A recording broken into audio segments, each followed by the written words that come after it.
با جماعت نماز۔ عبداللہ بن عمر رضی اللہ عنہما سے روایت ہے کہ رسول اللہ صلی اللہ علیہ وسلم نے فرمایا، با جماعت نماز اکیلے شخص کی نماز سے 27 درجے زیادہ فضیلت رکھتی ہے، یعنی عام نماز سے اس کا درجہ زیادہ ہو جاتا ہے، اجر زیادہ ہو جاتا ہے، یا دوسرے لفظوں میں جماعت کے ساتھ پڑھی جانے والی نماز 27 نمازوں کے برابر ہو جاتی ہے۔ با جماعت نماز جو ہے یہ جنت میں مہمانی کا باعث ہے۔ نبی صلی اللہ علیہ وسلم نے فرمایا، جو شخص مسجد میں صبح و شام جاتا ہے اللہ جنت میں اس کی مہمانی کا سامان کرے گا جب وہ صبح و شام مسجد میں جائے گا۔ کتنی بڑی فضیلت ہے، اپنے بچوں کو بتائیے اور ان کو ابھاریے اس بات پر، شوہر کو بھی بتائیے، بھائیوں کو بھی بتائیے، والد کو بھی بتائیے۔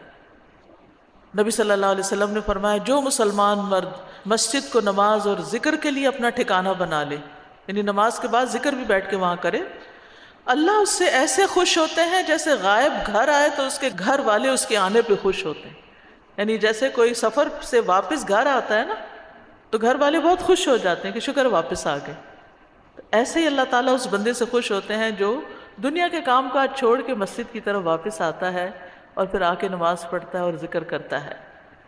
پھر گزشتہ گناہوں کی معافی کا ذریعہ ہے کہ جو شخص وضو کرے، اچھی طرح وضو کرے، پھر فرض نماز کے لیے مسجد کی طرف چلے اور امام کے ساتھ نماز ادا کرے تو اس کے گزشتہ سارے گناہ بخش دیے جاتے ہیں، حج کے برابر ثواب ہے۔ رسول اللہ صلی اللہ علیہ وسلم نے فرمایا، سنن نبی داؤد کی روایت ہے، جو اپنے گھر سے وضو کر کے فرض نماز کے لیے نکلے تو اس کا ثواب احرام باندھنے والے حاجی کے ثواب کی طرح ہے۔ وہ بھی تو اللہ کے گھر کی طرف، حرم کی طرف نکلتا ہے نا، اور یہاں یہ مسجد کی طرف جا رہا ہے۔ اور جو چاشت کی نماز کے لیے نکلے اور اسی کی خاطر تکلیف برداشت کرتا ہو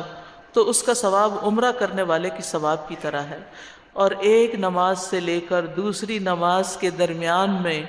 کوئی لغو کام نہ ہو، بیکار فضول، تو وہ علیین میں لکھی جاتی ہے، کتاب مرقوم ہے نا، وہاں لکھے جاتے ہیں اعمال۔ فجر اور عشاء جماعت سے ادا کرنے پر پوری رات کے قیام کا اجر ملتا ہے، جیسے ساری رات کسی نے قیام کیا ہو۔ اس کے برعکس جو لوگ جماعت چھوڑتے ہیں ان پر نبی صلی اللہ علیہ وسلم کا غصہ بھی ہے۔ آپ نے فرمایا، مجھے اس ذات کی قسم جس کے ہاتھ میں میری جان ہے، میرا ارادہ ہوا کہ میں ایندھن جمع کرنے کا حکم دوں، پھر نماز کے لیے آذان دینے کا کہوں، پھر امامت کے لیے کسی اور کو کہوں، اور میں ان لوگوں کے پاس جاؤں جو جماعت میں شریک نہیں، اور ان کے گھروں سمیت ان کو جلا دوں۔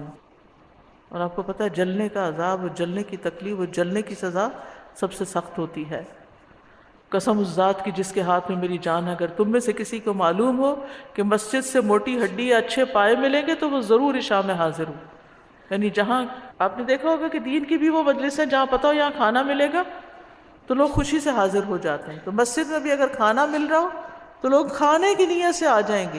لیکن نماز کا جو اجر و ثواب سمیٹنا ہے وہ ان کو نظر نہیں آتا، اس لیے اس سے سستی کر لیتے ہیں۔ با جماعت نماز کی اہمیت کا اندازہ اس سے بھی ہوتا ہے کہ حالت جنگ میں بھی با جماعت نماز ادا کرنے کا طریقہ سکھایا گیا ہے۔